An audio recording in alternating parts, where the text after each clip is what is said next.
without further ado, thank you everybody for being on this call. We are the Freedom Road Socialist Organization, and we're going to be your hosts for tonight. My name is Chris Carpio, and I'm on the standing committee of the Freedom Road Socialist Organization.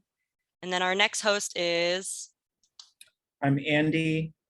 I'm the national organizer, so the staff person for the organization that I run our national office, but also you probably hear most from me because I manage the general membership program on a national level. Yes, absolutely. And we're here to talk tonight about the struggle for the right to a safe and legal abortion. I'm sure people should have seen in the email and in our statements that Roe versus Wade was overturned with the Dobbs versus Jackson ruling. And we're going to talk about kind of what our approach to that was. We're actually going to hear from speakers too, FRSO comrades from all across the country to give reports on kind of what that movement has looked like in their city. So, you know, like if we're telling people, let's take these ideas of rebellion, let's bring it to the people, turn it into action, we're going to actually get to hear from organizers what that really looked like, which is really pretty exciting and, you know, a good thing to hear in times that feel pretty dark, right? So as the Freedom Road Socialist Organization, we are a Marxist-Leninist organization that is fighting for revolution, liberation, and socialism in the United States, right? So those are kind of the, you know, the full quote is, or the original quote that we kind of took that phrases from is that the people want revolution, the oppressed nations want liberation, and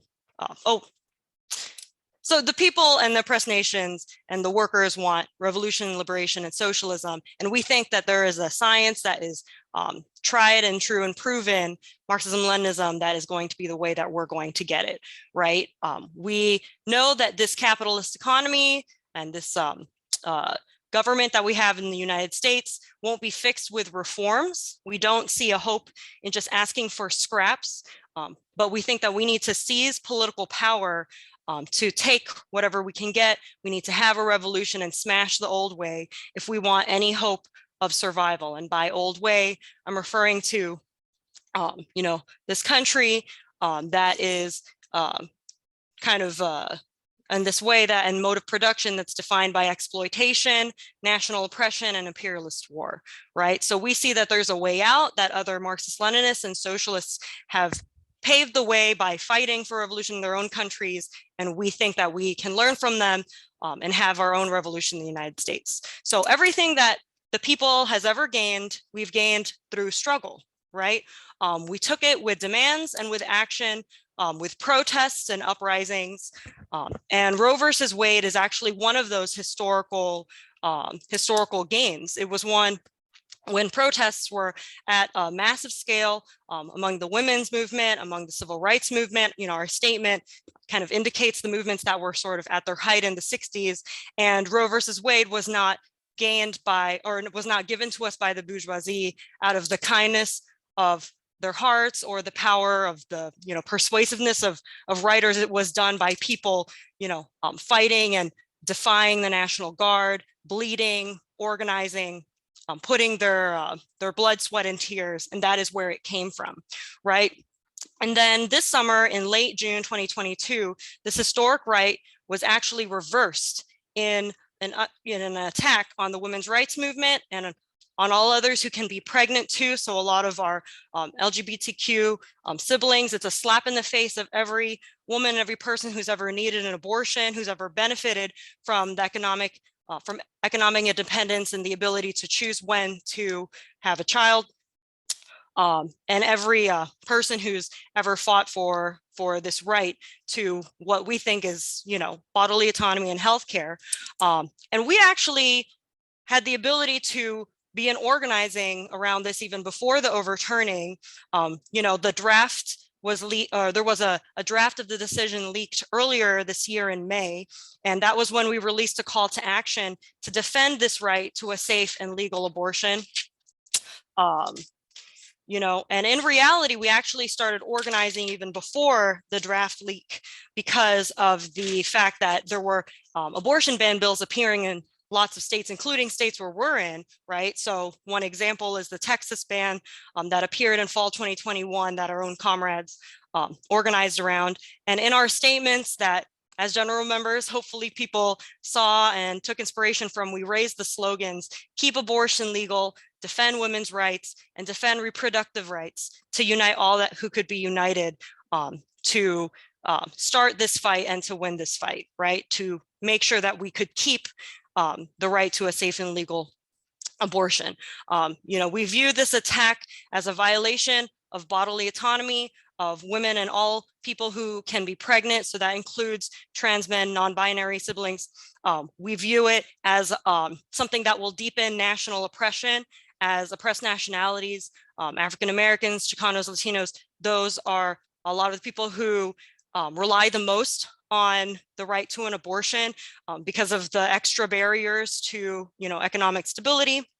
And we view it as a blatant attempt to attack the women's movement and to send us back into a lifetime of domestic servitude, to shut all areas of society close to us, education, work, fighting in in the social movements. And we're not going to give that right up without a fight. We're not going to go back to unsafe abortions, childbirth deaths, forced births. We're not going to go back to that horrible way, which killed so many women and so many people. So we're going to fight like hell to keep those rights back. So with the overturning of Roe versus Wade, we called for an emergency protest because of the events earlier that year, all the way in Texas in fall 2021, all across the country with the leak that happened in May. Within 48 hours, our group led and called for and joined with other forces in order to have these protests, and we moved tens of thousands of people, right, in the streets to try to form a revival of this movement, right? And if people think back to when Trump was president, there was actually, the Women's March was enormous. It was 1 million people. So there was the potential for a very powerful movement and revival of this movement, but the leaders of that movement turned their back on it, right? As the corporate Democrats turned their back on it. But with the leadership of revolutionaries and Marxist-Leninists, the conscious intervention into this movement to call for, to raise slogans of the people, we actually can and are on the brink of a new movement that will raise political consciousness and hopefully build a party. So the final point before we go to our speakers that we want to raise is that the midterm elections are coming up, right? And there are a lot of reactionary right-wing candidates right now, a lot of people running for and who could win in, kind of backing the slogans of taking away the right to an abortion, as well as other historical and democratic rights, and others who think like them as well. So a lot of corporate Democrats. So we released a statement a few days ago that people should take a look at. We do need to defeat these reactionary candidates. Our votes should reflect that, right? But our best hope, we believe, is in the streets. Our best hope in beating back these reactionary laws and policies that they're going to want to implement is by building a movement. And that's the best defense that we could possibly make, especially for the long term, is building a revolutionary people's movement in the US and a revolutionary party. That is, in our view, our best hope. And the midterm elections is going to be an opportunity for the reactionaries to launch more attacks, and only by positioning ourselves to lead the people's movements against them can we actually stand a chance of winning, right? Because we're not going to wait for any political candidates. We're not going to wait for, we're not going to, we're going to vote against these people in November, but we're going to be the ones who will actually win and lead the fight by organizing. So without further ado, we'll go ahead to our speakers, our comrades from various parts of the country who are on the front lines of building this movement, and we'll get to hear the concretes of what it looked like in their city. So our first speaker is going to be Serena Sojic-Born from New Orleans, Louisiana.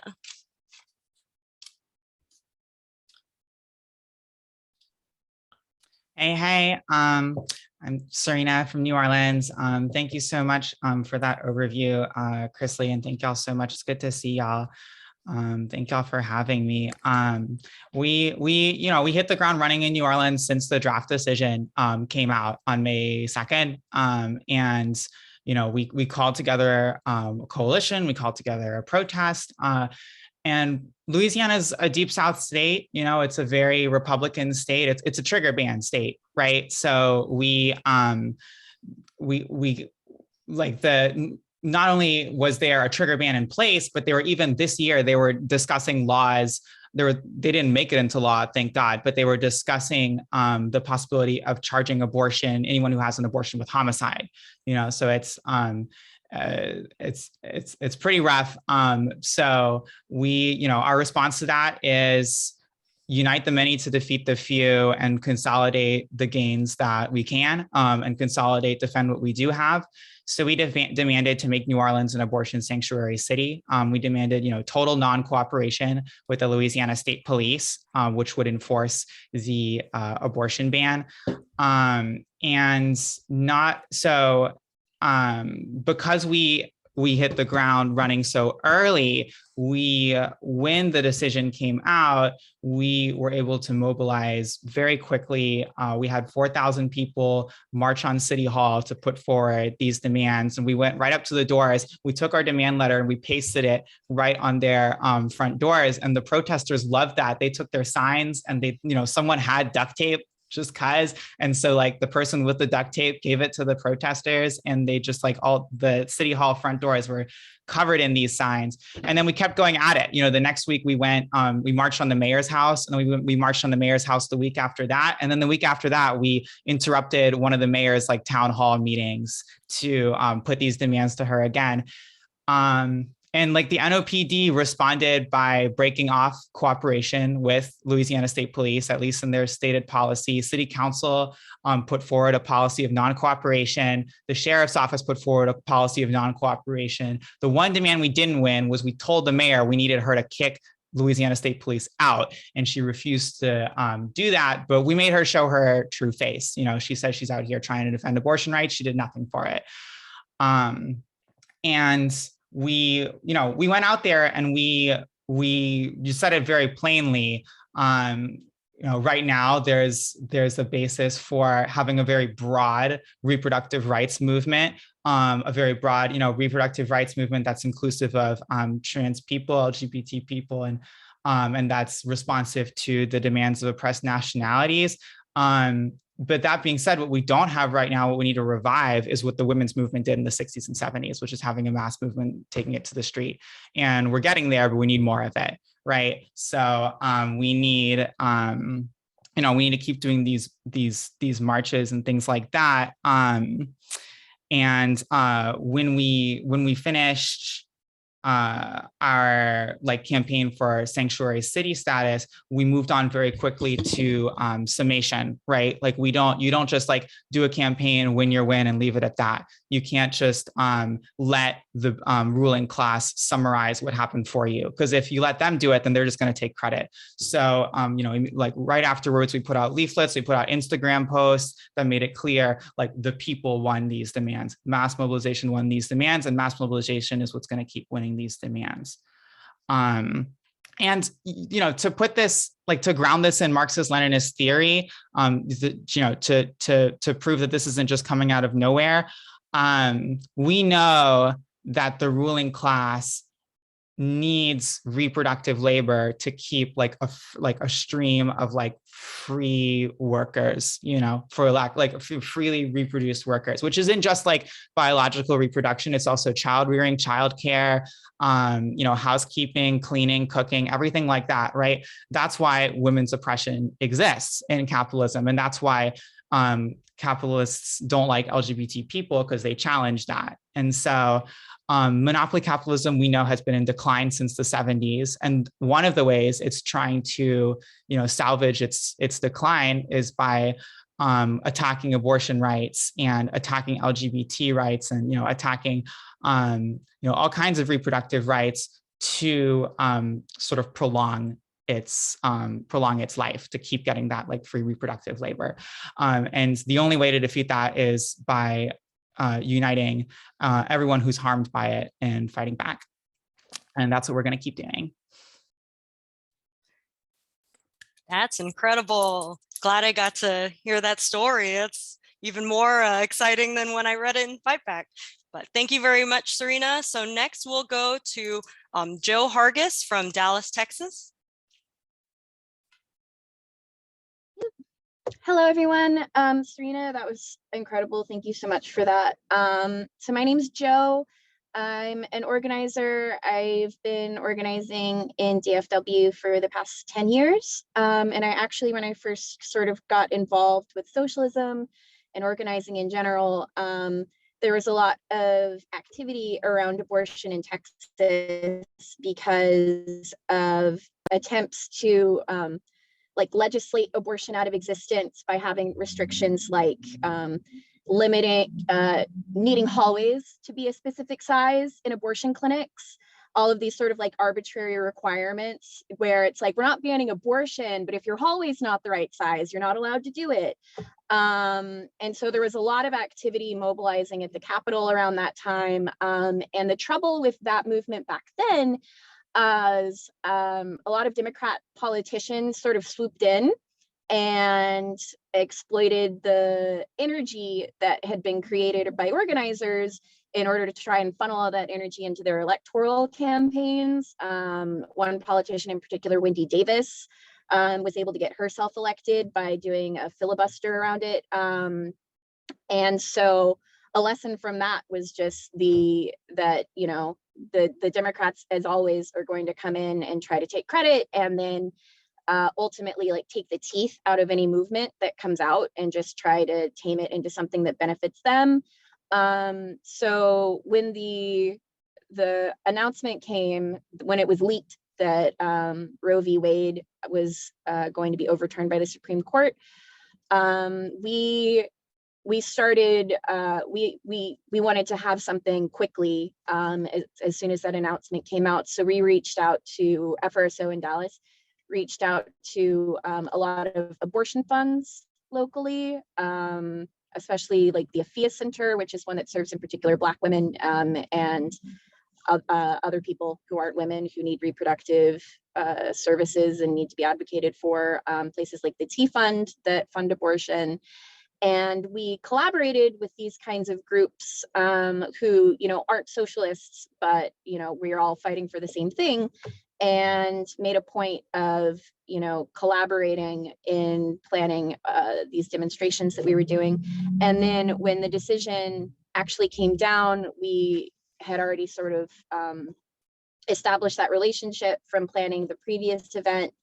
And from in the past, my organizing 10 years ago, I was able to benefit from the connections I'd made back then in reaching out to people to organize around this again. And we were able to turn out about 1,000 people in Dallas. And one thing that I think that we would have done well to do better would to do, like Serena was saying, in New Orleans. We weren't as solid on the specific demands that we had. It was more like we need to defend abortion, but we didn't have the specific demands to organize around. But what did ultimately take place in Denton and then in DFW in Denton, where I live, was not enforced prosecution of abortion-related crimes, and to make that, you know, the lowest priority for police, because you know, obviously we don't want anyone being prosecuted for accessing the services that we're entitled to and accessing healthcare. And a lot of the pushback we got from that was around like, well, how on earth can we tell police what to prosecute and to prosecute this law, but not this law if it's on the books? And an argument we had was like, police regularly don't prosecute for sexual assault. So the idea that they're not picking and choosing what they choose to prosecute on is nonsense. And ultimately, Denton was the first city in Texas to pass a measure saying that it was going to be the lowest priority for police to prosecute. And then Dallas ultimately did follow suit. And what we took from our organizing around this, some of the lessons from it are, we have to work with the liberals, the organizations. Like, we can't only organize, obviously with like people who share our politics. We have to be in there with the people who are organizing around this and try to, make a platform where people are hearing socialist ideas about this kind of topic, and that we're able to, mobilize a lot of people through the connections that these other organizations have, and just try to, push demands left as much as possible in this organizing. And I think another thing we took from it was a lot of the organizers here, we've been organizing like physically in the same place for a very long time. And the sort of like connections that we've built up over that time have really benefited us in terms of like the relationships that we have with other organizations locally. And it's not always possible to just sort of like have that kind of consistency with where you're organizing throughout your organizing career, but it's something that has served us in our organizing. And it's something to keep in mind, to have that kind of that rooted position where you're organizing. Yeah, absolutely. Thank you very much, Joe. I like the way that you frame that people should, root themselves in the community that they're organizing and take it seriously, and, consider that this is like a task for a lifetime, right? So thank you so much for that. Yeah, thank you so much for that presentation. Next, we are going to go to Alex Carson from Tallahassee, Florida.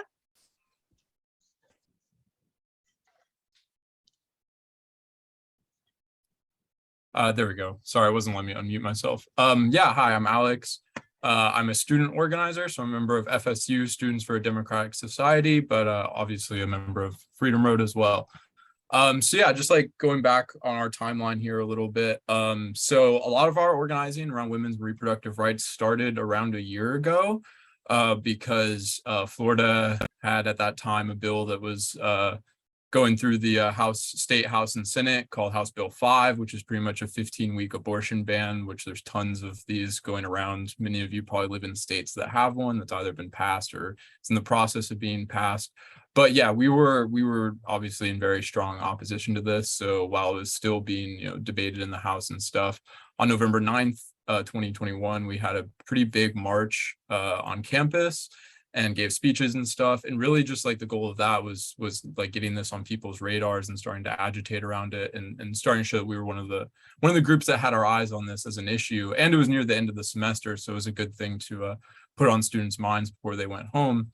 And then January 27th, like, pretty much right off the bat, with the beginning of the new semester, SDS chapters from all over Florida actually mobilized to Tallahassee, and we held an action outside of the Florida Capitol, and gave speeches and whatnot against HB 5. And then immediately after the action, we went in with all of our mass members and everything to a pretty much a Senate floor public comment on HB 5.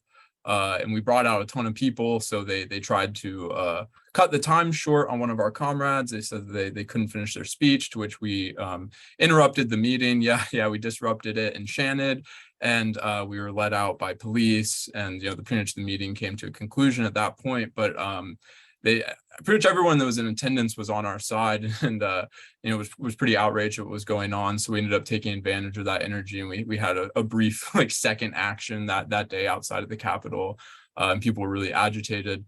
So then shortly after, literally like 2 weeks later, on February 16th is the day that the state Senate was supposed to vote on HB 5. So once again, we mobilized all of the SDS chapters in Florida to come up to Tallahassee. And we had pretty much like a few, like hours long of actions leading up to the vote. And then because because the Republicans here are cowards, they didn't even get to debating HB 5 until like 10 p.m. I want to say. So we sat through all of that, and that was hell. And then, yeah, we ended up disrupting the voting process. Like right before they were about to vote, we ended up starting chants and whatnot. It was a really big thing, and the police dragged us out and were pretty rough. And they corralled us in the lobby of the Capitol until about 2 a.m. and they gave us all trespass warnings. So we can see here like pretty high police repression.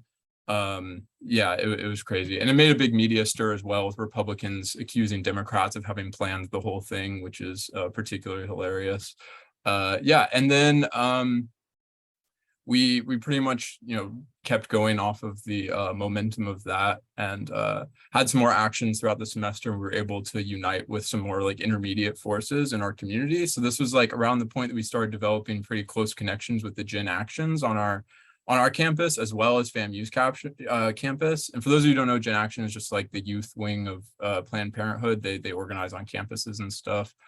So then, yeah, when the draft decision came out, we immediately, like within 2 hours, we had an action announced that same day outside the Florida Supreme Court, and tons of people ended up coming to that. And this really like cemented our role as like leading the fight for women's and reproductive rights in Tallahassee, because we were able to unite both campuses, Gen Action, the state Planned Parenthood, as well as the National Organization of Women in Tallahassee around our action. And then, so knowing that the appearance to overturn Roe v. Wade was right around the corner, we started prepping for whatever action we were going to do when it was overturned. We knew we wanted to have that action like the very same day. So we pretty much just like started having coalition calls and like trying to get as many of these more intermediate forces on board with us having the action on the day of the overturning. And it went really well. We ended up having a sign making day as well. And like community members came out and made signs for that action. And then, yeah, Roe was overturned. We have a huge rally, and it goes really well. And then there's, more actions after that. And once again, yeah, we were able to lead those intermediate forces. And then like towards the end of the summer, July, we mobilized what students were in town with alongside the Tallahassee Community Action Committee, and mobilized people at city commission meetings to demand that the city commission actually take use of this abortion resolution, they called it, which pretty much meant nothing. We demanded they make an actual ordinance, and this ordinance, like the language was already in there to essentially protect the legality of getting an abortion within Tallahassee. It's a pretty good resolution, but there's a problem. It was just a resolution. They hadn't made it an actual city ordinance yet. So we were really, really pushing for that.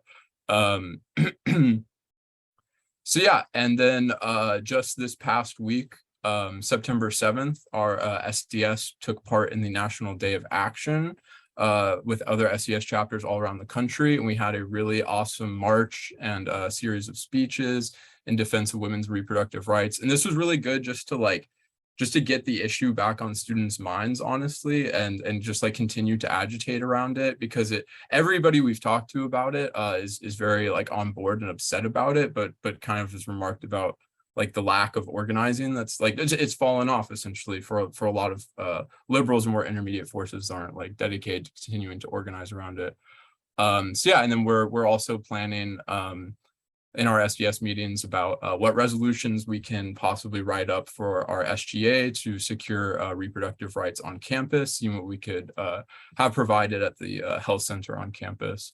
So yeah, so to summate, pretty much what were our gains and whatnot, and how we implemented the line of women's reproductive rights. We were able to win over some advanced fighters from Planned Parenthood, and as a result, specifically Gen Action at FAMU, and as a result of that, a lot of these people actually ended up leaving Gen Action, or now in the process of forming a FAMU SDS. So it's a pretty exciting development of taking people away, from liberal activism. Planned Parenthood does a lot of great work, but more towards revolutionary organizing. And yeah, and we've also just cemented ourselves as the group in Tallahassee that leads the fight against the attack on women's and reproductive rights, which is where we want to be positioned. And we've just been able to gain a lot of mass members as well as FRSO members as a result of all this organizing. but yeah, that's pretty much all I've had. I will say, like, when the women's reproductive rights statement was released, there was a good amount of like ideological struggle within our district about like what does this line mean for us, and like how is this implemented strategically in an organizational sense, because not all of us were completely won over to the idea that the women's part should be included in that. But after like a lot of deep like discussion and criticism, as well as like just figuring it out through organizing, we really saw the gains that we were able to get by implementing this line. So yeah, that's all I had. Yeah, absolutely. Awesome. Thank you so much, Alex. Great to hear about the students' boldness and, it resulting in y'all leading the movement and kind of, really finding the most advanced elements. Hearing of like groups like the National Organization for Women that have been around forever, but can't remember the last time they marched, it really is showing that this is happening, everything that we're trying to build. So last but not least, we'll hear from another student organizer. We'll hear from Olivia Krull in Minneapolis, Minnesota. Take it away, Olivia. All right, thank you, Chrisley, and thank you for inviting me to speak tonight. It's been really interesting to hear from comrades, particularly who are organizing in states that have a lot more repressive legislation than what we're experiencing here in Minnesota, because our conditions are super different, and I think that it's interesting to hear about that. So I guess I'll start off with, so I am an organizer with obviously with Freedom Road, but I do work primarily through our chapter of SDS at the University of Minnesota in the Twin Cities. And so with Minnesota being a state that has abortion legally protected in its constitution, we don't have the same immediacy that other folks experience as far as those rights being stripped away. But at the same time, we do have a lot of people in our state that are extremely passionate about this issue and ensuring abortion access continue in our state and also expand for people in surrounding states that are getting that right stripped away from them. Namely, Wisconsin comes to mind, but there are others as well. So in a way, Minnesota is really now a sanctuary for abortion in the upper Midwest. And so we've been fighting to make that more of a reality, to make that more of a, like, people say it's a sanctuary, but the actual reality is we only have 8 abortion clinics in the state of Minnesota, which is not even enough to meet the demands of the people who currently live here. So that's kind of the introduction of what we're fighting for, but I'll get into kind of some of the experiences that we've had calling protests and mobilizing folks over the past couple months. So our chapter of SDS was not actually doing work around abortion previous to this, because like I said, abortion's legal in our state and it wasn't something that we were really thinking deeply about. But when the Dobbs decision was leaked, we were kind of the only group that was interested in calling an action in response. There was like a couple smaller protests that happened in the initial few days from kind of like the nonprofits and the Democrats, but not something that had kind of like a militant approach, I guess I would say. And so SDS was like, we're a bunch of people who are affected by this issue. We see our fellow chapters primarily in the South already doing this work. Like, let's call an action and see how it goes. And so we actually got like over 1,000 students and community out to that first action.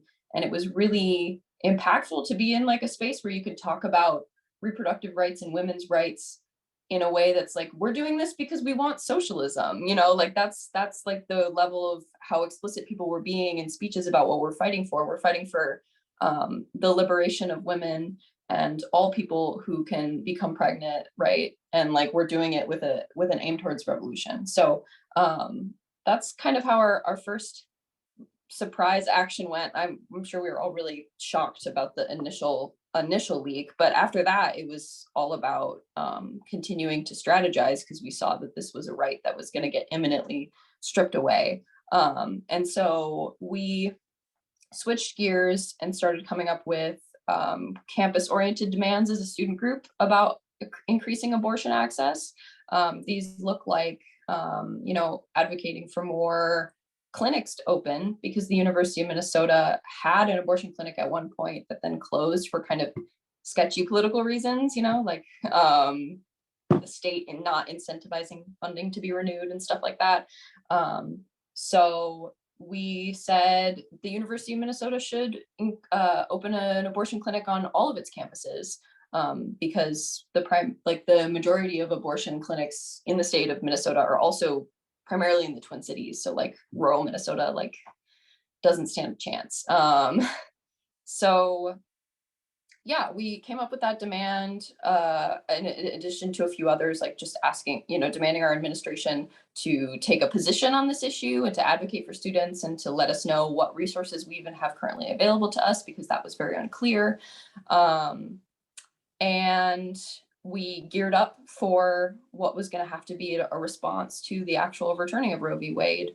And so we did Supreme Court watch at like every single decision release day, which was very stressful, and I did not enjoy it. And they kept adding more decision release days coming up to the end of their term.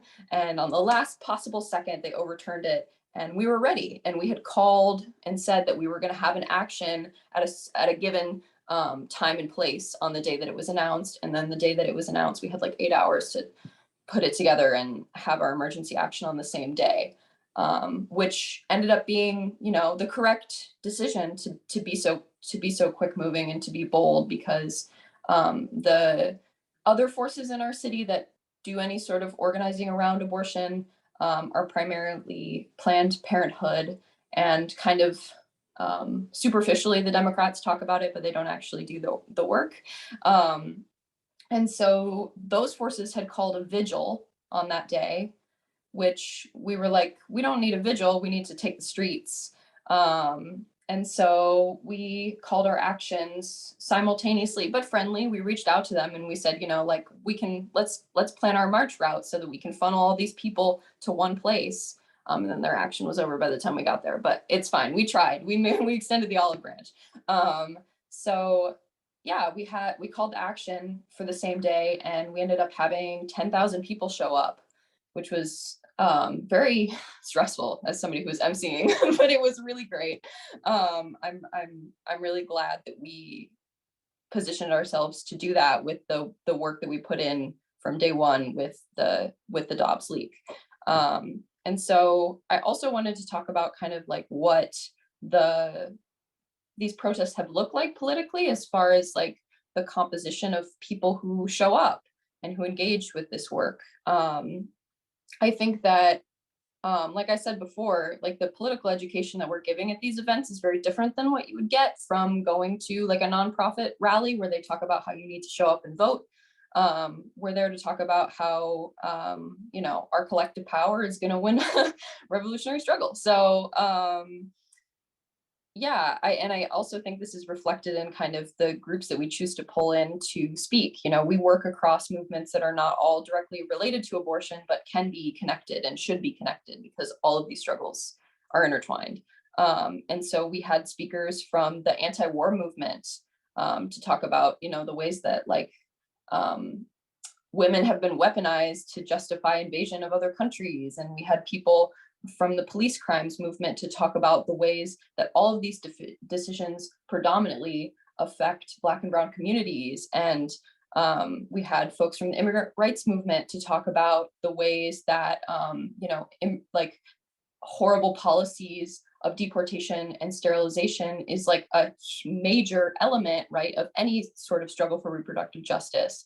So just like bringing and uniting all of these forces to show their support and to say that like all of our struggles were fighting for the same thing. It was really powerful, and is something that we're trying to maintain kind of in our orientation to calling actions in the future. I think another element of this is that it's very multi-generational in my experience so far, which I think has been extremely powerful and is part of the reason why we are calling on both the women's movement and everyone else who is affected by this issue to join us, because we have to kind of advance the folks that have been there before, like the people who have been there since day one, who have been fighting from a time where it was extremely dangerous and violent to get an abortion. We need their experience in the movement, but we also need to advance ideas about inclusivity and recognizing our trans and non-binary siblings, and uniting all of those forces and winning all who can be won. So yeah, that's a bit of a disorganized approach. I'm trying to look at my notes here. Yeah, the only other thing I really wanted to mention tonight, I guess, because I've already kind of talked about the campus organizing that we've done. One exciting development in our city has been the creation of a citywide coalition for abortion rights. So we saw the need for this after these initial emergency response actions, and we were like, we want to keep up this energy, but we didn't know that SDS necessarily had the capacity to do that, because we really need to be focused on campus struggles and kind of moving where students are moving. So SDS and our comrades in SDS initiated a coalition with a lot of other groups, kind of how I was mentioning, all these different areas of struggle, bringing them together for what is now called the Minnesota Abortion Action Coalition, which is a brand new group that we just started. And we're starting up a campaign that is targeting something that's kind of unique to Minnesota, is crisis pregnancy centers, which are fake abortion clinics that receive state funding. Some of them do, not all of them do, but a lot of them receive state funding. And they don't actually provide reproductive health care. In fact, they often set up shop in like marginalized communities and are super predatory, and they're Christian predominantly, and they will convince you not to have an abortion, and that you need to carry a life to fruition because it's sacred or whatever they say. And maybe they'll give you some diapers too, but ultimately the way that they operate is extremely predatory. And we think that it's bullshit that they receive any money from the state. It's also bullshit that they exist at all, but one thing at a time. So we're starting up a campaign and calling more actions about that. We actually have one tomorrow at the governor's mansion, where we're going to be speaking out about this. So yeah, that's some of the work that we've been doing in Minneapolis, and I think it's been interesting new terrain to see the ways that we can advance this struggle in a place that I think might get written off as somewhere that there's not struggle to be waged, but we're finding out that there definitely is, and that the people are ready to be mobilized, both in solidarity with people in other areas that are affected by repressive legislation, but also just demanding more. We can always demand more. We can always demand more access and more meaningful use of state funding to support the people who need this important procedure. So that's what I'll say. Thank you so much. Hell yeah, that's awesome. So awesome, Olivia. Absolutely, we can have more. And we saw something historic get taken away, so it's like, okay, they won in that moment, but no demand is ever safe as long as we live under the dictatorship of the bourgeoisie, right? They give with a teardropper and they take away with a crane, right? Okay, the name of that tool is leaving my head. Earth mover is the language from our Earth mover.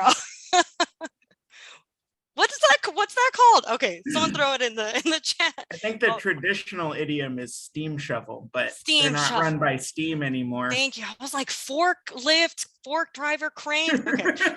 I'm a cleerical worker, as folks can probably tell. Yes, but absolutely. They take with a steam shovel, they give with a teardropper. And I really appreciate, Olivia, how you talked about it connected this struggle with all the other kind of movements and how it relates to, why we should fight imperialism, why we should fight US wars, why we should fight for national liberation, because it's one of the reasons why we need a revolutionary party, right? Is these movements are not going to just spontaneously, organically all connect to each other. It needs to be consciously done by scientific socialists who kind of make a study of this, right? So yeah, I really liked hearing that. But thank you so much to our incredible speakers. The those actions were even more incredible than I first thought. So glad that you all came to speak tonight. And now we want to go ahead and open the floor to, well, people need to raise their hands. Don't just call out, please. But raise your hands to be put on the speakers list to ask questions of any of the panelists, or to share your own experiences too, if you mobilized after Dobbs versus Jackson was confirmed. So yeah, we'll go ahead and kind of hear from the group. So if people want to ask questions or share experiences, I think we've got. And I did take away people's ability to unmute themselves.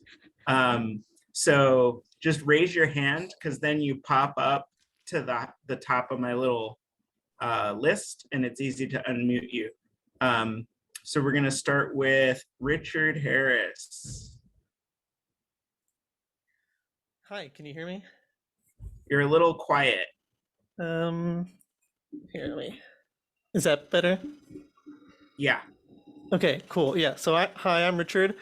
I live here in Bloomington, Indiana. And if you don't know, Bloomington or Indiana is the first state to pass a new ban on abortion that just went into effect today. They signed it Governor Holcomb signed it last week, and it's a near total ban on abortion in Indiana, with narrow exceptions to risk of the pregnant person's health or life, if there is a reason that the pregnancy is not vital, but only up to 20 weeks, and in cases of rape or incest, and also only up to 10 weeks in those cases.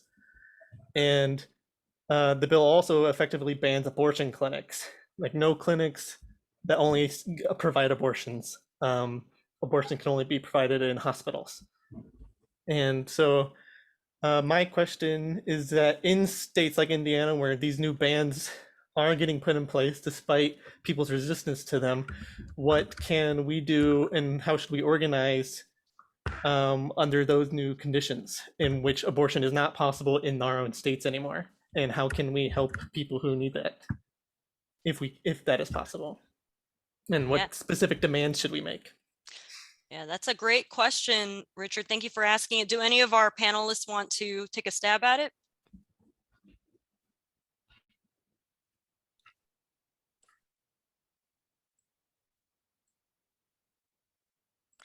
Yeah, go ahead, Serena.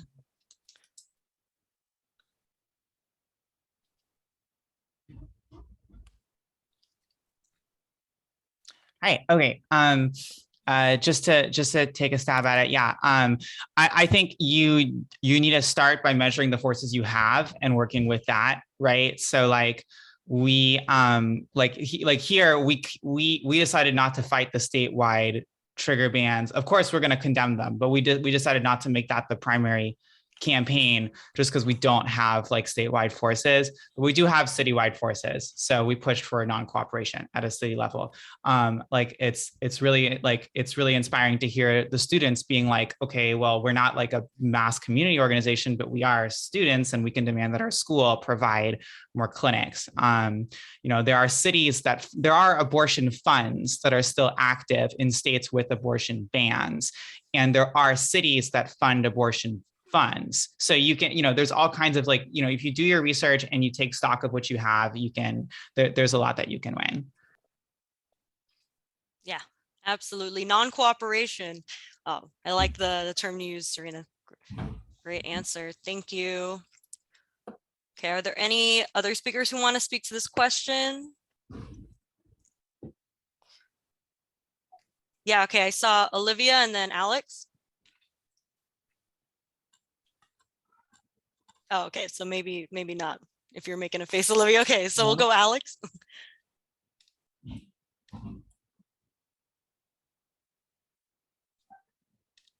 Alex Carson. Okay.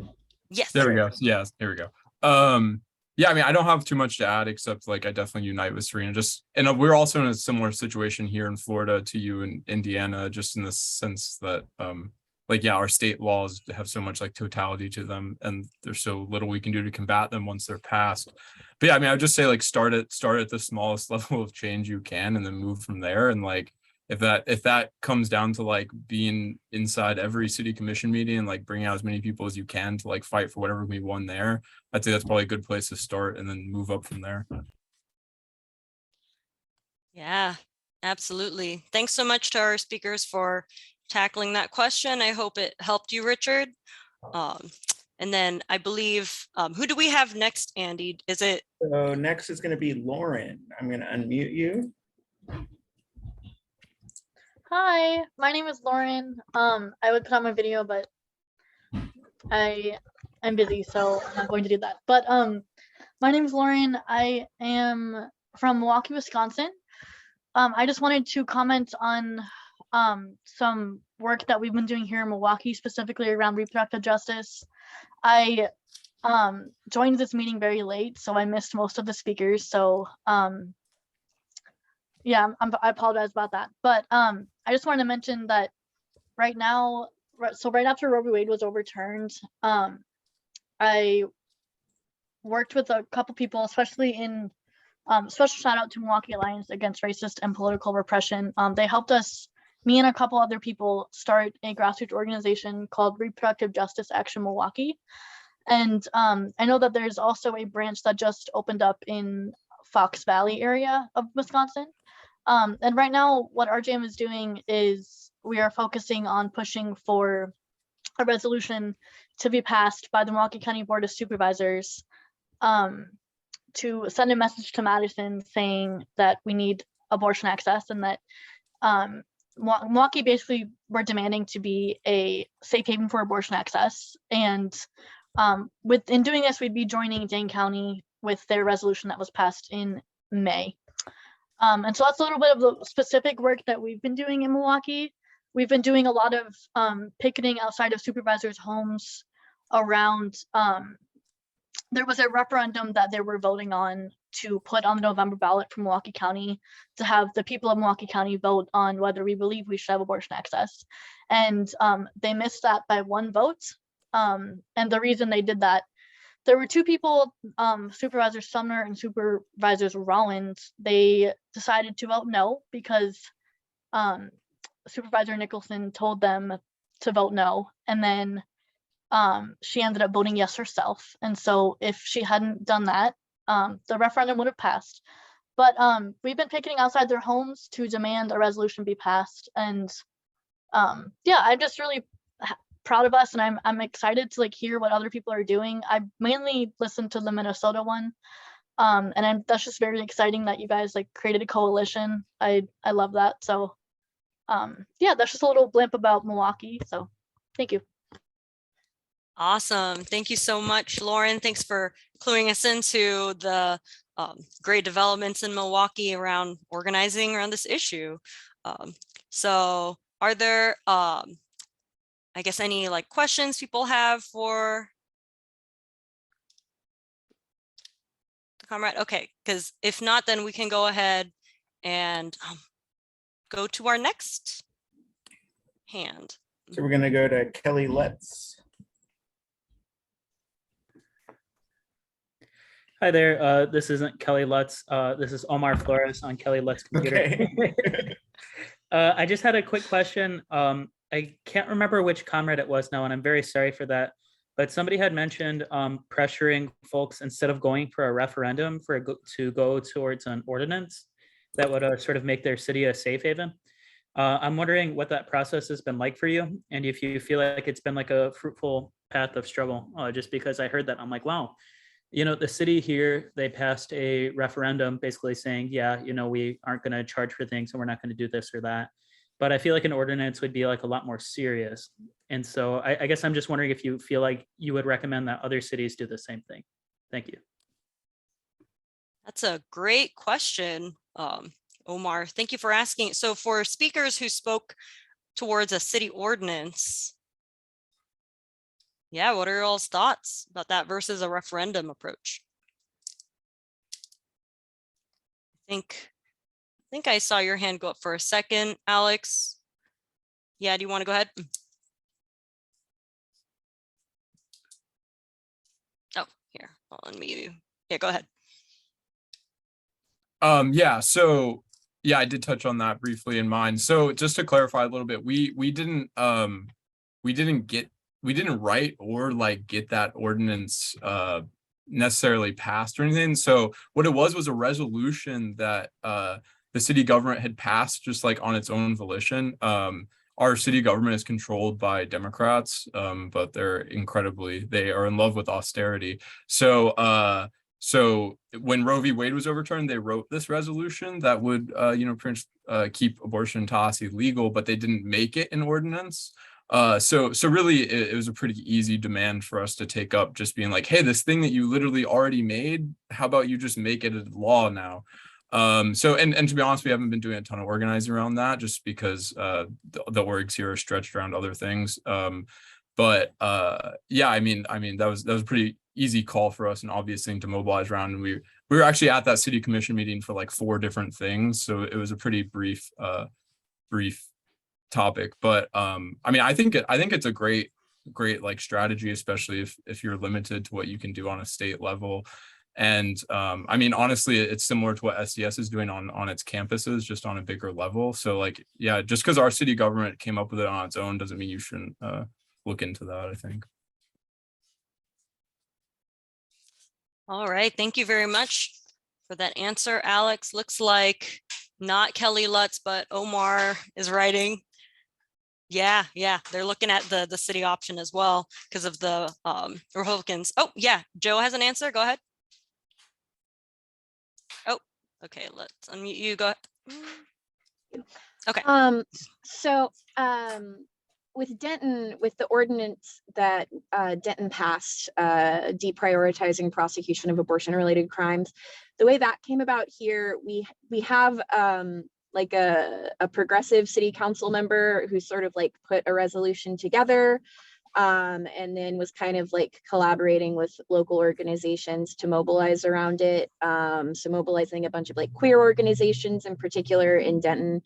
And then those organizations turned out a very large demonstration outside of the city council meeting about it, to the point that like the chanting outside was like rattling the room inside where the city council members were, and they were like visibly uncomfortable. It was fantastic.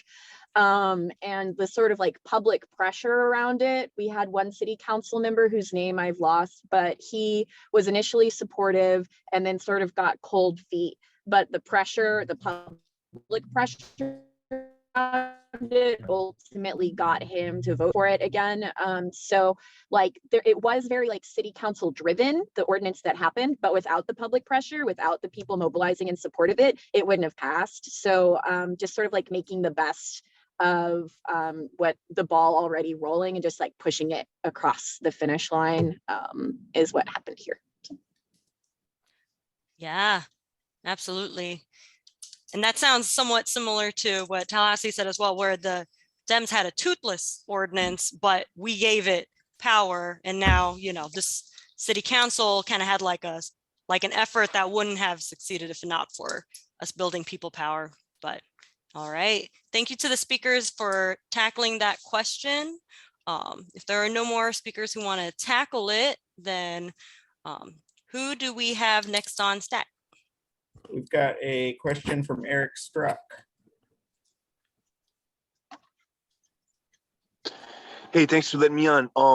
So this is I think this is a bit of a miscalculation on the part of the most reactionary wing of the imperialist bourgeoisie, because I think that they calculated that it was going to be just the Democrats that opposed them. But as it turns out for us, with our policy of relying upon mobilizing the masses, this is a great opportunity for us to expose the fact that the Democrats have absolutely no program, that their lip service to reproductive rights is just a scam for them to mobilize people to vote for them, and they don't actually plan on doing anything. You know what I mean? So this is one of these things where the enemy makes a misstep, and we can really try to take advantage of that. And it's also really inspiring to see with my old ass, it's inspiring to see like all these younger folks take up the struggle in such a determined way, and really throw themselves into it to unite all who can be united in this struggle, you know.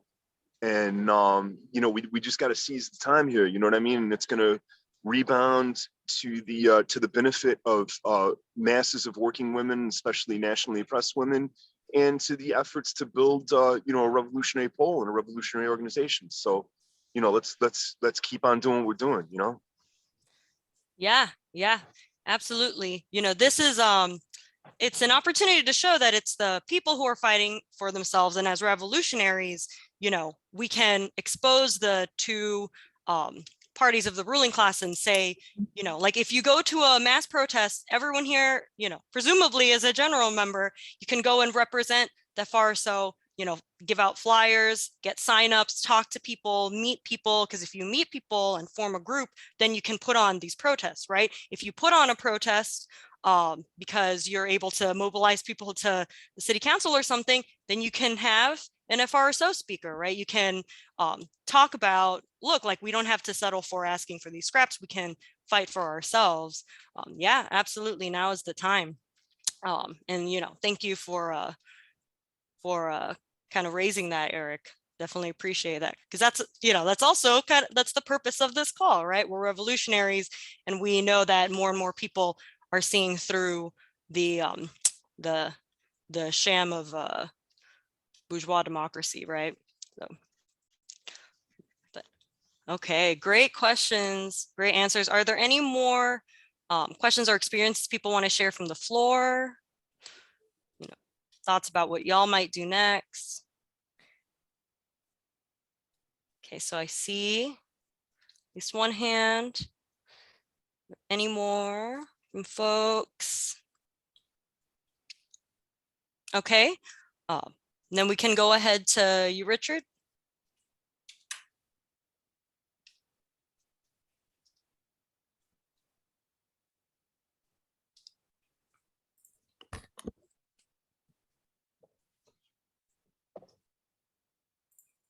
Oh, sorry. Sorry, yeah, I had another question of something I think Serena mentioned about how New Orleans was an abortion sanctuary city. Is that like a legal designation for that cities can become, or does this have to do with the support that the city provides and funds that the city provides to abortion services?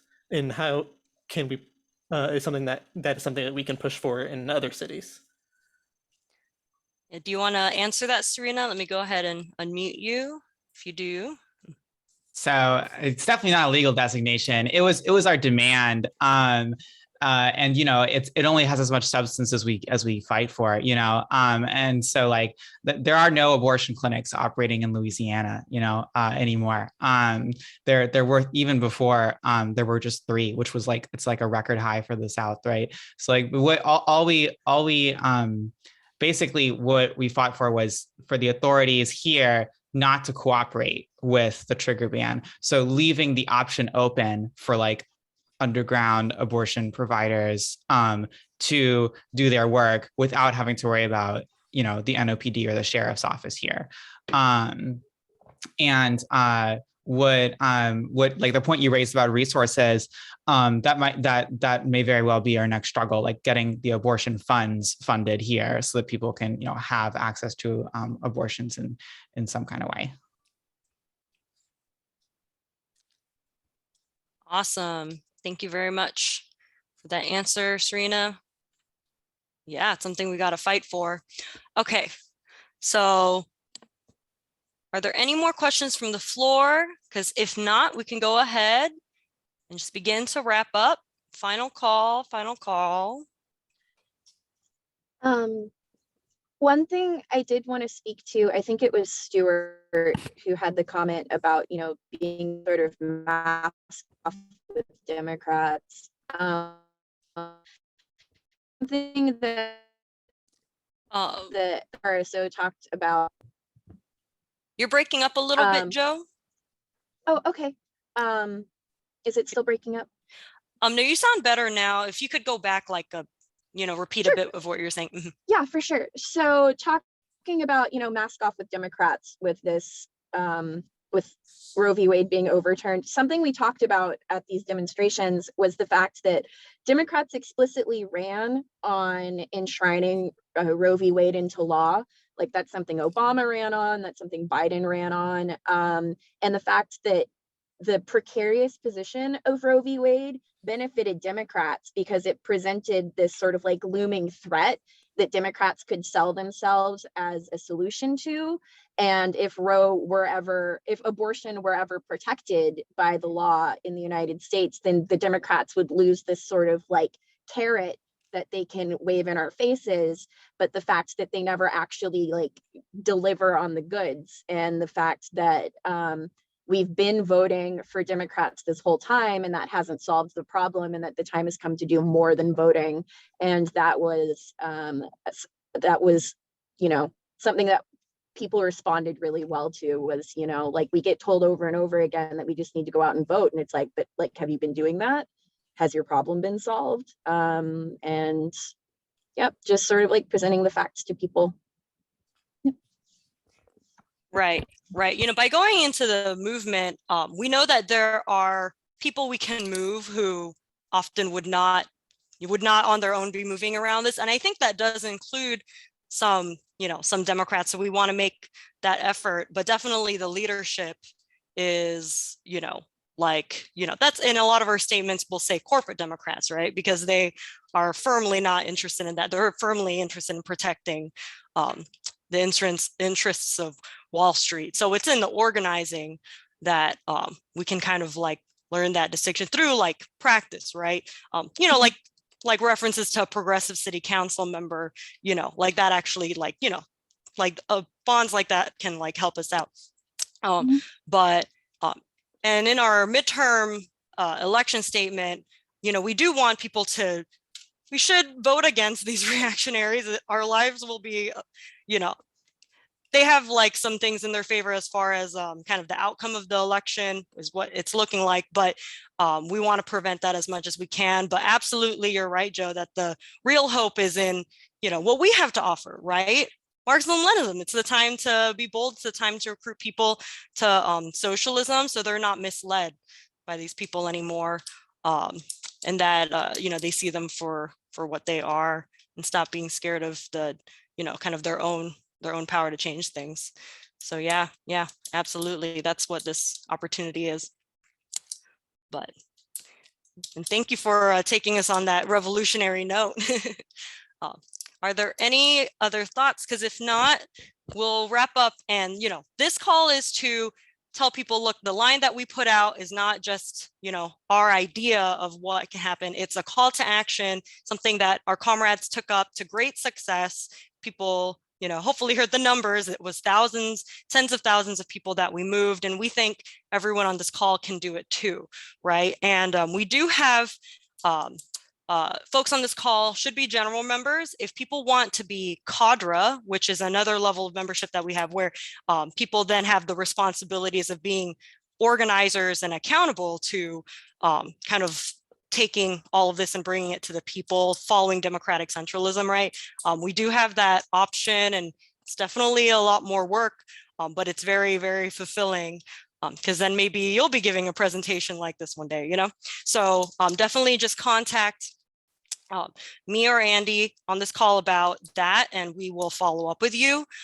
But basically, all of this just to say that this is just the beginning of this fight. The Republicans have made it clear that they're looking at all sorts of historical things that can be taken away to galvanize their, racist base, right? So voting rights, the rights to, gay marriage, all kinds of things that were celebrated as people's wins.